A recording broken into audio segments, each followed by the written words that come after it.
Halo teman-teman, Assalamualaikum warahmatullahi wabarakatuh. Kembali lagi bersama Bunda Amel. Bunda harap teman-teman masih berada dalam keadaan sehat walafiat ya. Hari ini kita akan belajar matematika mengenai statistika ataupun penyajian data. Nah, kira-kira bagaimana ya cara mengerjakannya? Yuk kita simak video berikut ini. Statistika adalah suatu kegiatan pengumpulan, penyajian, dan pengolahan data. Data merupakan catatan informasi yang diperoleh berdasarkan fakta. Nah, untuk memperoleh data, caranya yaitu ada wawancara, pembagian kuesioner, pengumpulan data yang sudah ada. Contoh konkretnya adalah ketika seorang guru dapat memperoleh data matematika dari hasil pengumpulan dan penilaian nilai matematika yang dikerjakan pada kelas tersebut. Data yang diperoleh dapat disusun dan disajikan ke dalam bentuk tabel agar mempermudah dalam membaca dan menafsirkan data. Nah, setelah itu barulah pengolahan data. Mengapa kita perlu belajar statistika? Nah, dikarenakan statistika ini sangat dibutuhkan dalam kehidupan sehari-hari agar mempermudah membaca dan memahami suatu data yang telah terkumpul. Nah, ayo kita belajar mengenai menafsirkan data. Perhatikanlah pembahasan berikut ini. Nah, di kelas 4 terdapat 35 orang siswa yang mengikuti ujian bahasa Indonesia. Dari data yang diperoleh, nilai dari 35 siswa tersebut adalah sebagai berikut. Nah, di sini ya, teman-teman silahkan lihat ada nilai-nilainya. Ayo kita sajikan data di atas ke dalam bentuk tabel. Data di atas mempunyai nilai yang berbeda-beda ya. Ada yang nilai paling rendah yaitu 50, kemudian ada yang 60, 70, 80, dan 90. Nah, kita lihat kembali ya, ada data dari 35 orang siswa yang telah mengikuti ujian bahasa Indonesia. Nah, setelah diperoleh data, maka untuk mempermudah kita akan buat sebuah tabel. Untuk langkah yang pertama, teman-teman harus mengelompokkan dulu nilai-nilai tersebut. Nah, kita lihat nilai-nilai berapa saja yang muncul. Setelah itu kita kelompokkan ada berapa orang yang mendapatkan nilai sekian dan ada berapa orang yang mendapatkan nilai sekian. Nah, untuk itu kita harus mengelompokkannya dulu ya, teman-teman. Kita kelompokkan dari misalkan di sini 80 ada berapa orang, 70 ada berapa orang, 60 ada berapa orang, 90 ada berapa orang, 50 ada berapa orang, dan 100 ada berapa orang. Nah, lihat ya, Bunda di sini punya tabel.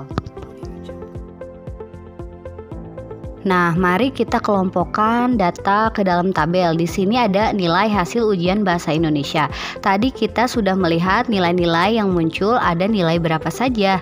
Lalu kita tuliskan di nilai hasil ujian. Kemudian ada 50, ada 60, 70, 80, 90, dan 100. Ingat ya, diurutkan dari yang paling kecil ke yang paling besar. Setelah itu, mari kita hitung ada berapa anak atau siswa yang mendapatkan nilai 50 ya. Ayo kita cari dan hitung bersama-sama. Kira-kira ada berapa ya? Oke, betul sekali. Yang mendapatkan nilai 50 ada 3. Maka di bagian terus kita tulis seperti memanjang ya, huruf I memanjang 1, 2, 3. Dan frekuensinya yaitu 3. Nah, lakukan seterusnya kepada 60, 70, 80, 90, dan 100 lainnya. Ayo coba teman-teman perhatikan lagi berapa siswa yang mendapatkan nilai ujian 60. Ayo, silakan teman-teman hitung.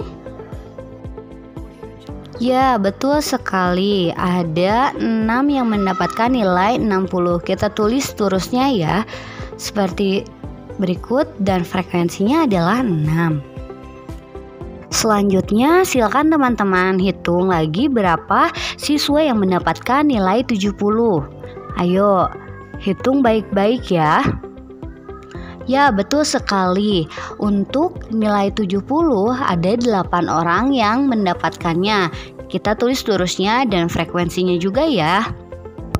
Lagi, untuk nilai 80 kira-kira dari data tersebut ada berapa orang ya?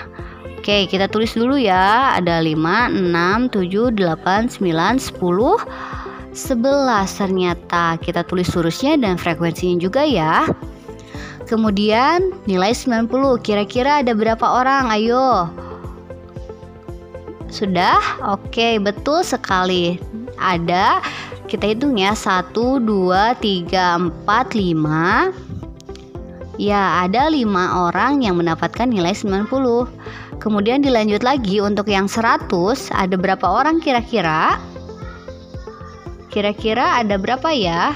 1, 2. Oke, benar sekali, ada 2 orang yang mendapatkan nilai 100. Kita tulis lurusnya dan frekuensinya seperti tersebut ya. Nah, lalu kita jumlahkan frekuensinya. Apakah betul jumlahnya tadi ada 35 orang? Nah, kita jumlahkan ya. Jadi jumlahnya harus sesuai data. Data tadi 35 orang dan frekuensinya juga harus 35 orang. Kenapa harus sesuai? Artinya data yang kita catat itu adalah hasil dari data yang kita peroleh. Nah, setelah memasukkan data pada tabel, kita dapat membaca data seperti berikut. Nah, untuk hasil membaca data, siswa yang mendapatkan nilai 100 ada 2 orang.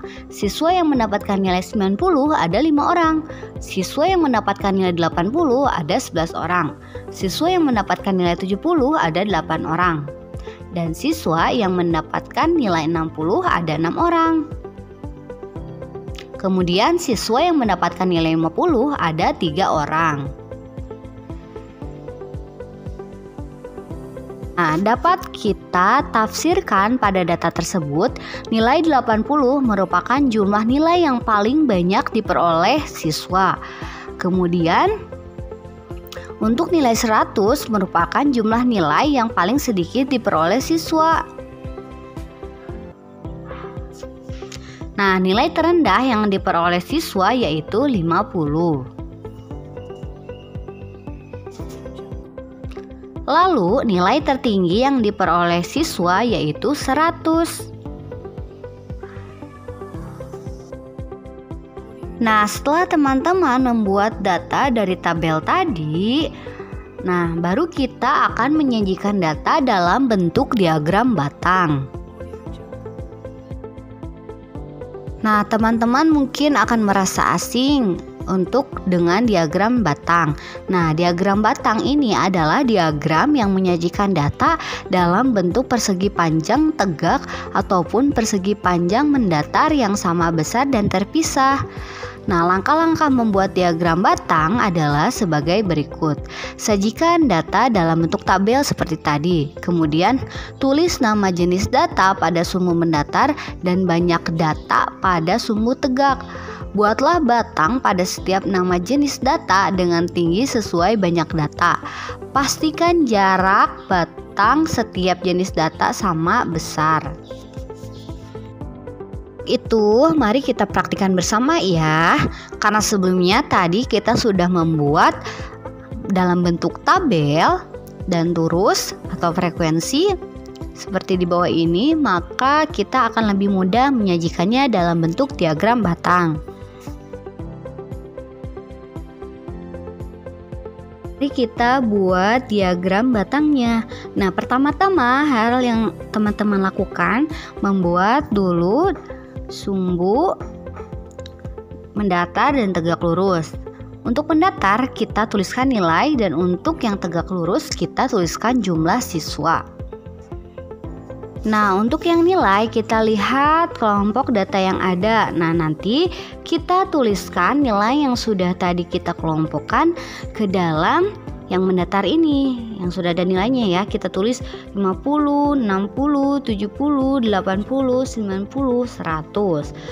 Nah, untuk yang jumlah siswa, kita tuliskan frekuensinya saja. Kita tidak harus menulis semua siswa 35, tapi kita lihat berapa maksimal angka yang paling besar. Tadi yang paling besar yang maksimalnya yaitu ada 11 ya. Jadi kita buat sampai dengan 11 saja. Ya, mari kita buat 11 sebanyak 11 ya. Kita buat 1, 2, 3, 4, 5, 6, 7, 8, 9, 10, 11. Nah, setelah itu mari kita membuat batang persegi panjang dari setiap nilai yang diperoleh. Nah, kita lihat nih, 50 tadi ada berapa nih frekuensinya? Oke, betul sekali, ada 3 orang. Jadi kita buat diagram batangnya ya, ke atas sebanyak 3 orang. Selanjutnya kita lihat kelompok nilai yang 60, kira-kira banyak siswanya ada berapa orang ya? Ya, betul sekali, banyak siswanya ada 6 orang, maka kita tulis 6. Nah, selanjutnya kita cari juga yang 70, tadi banyak siswanya ada berapa?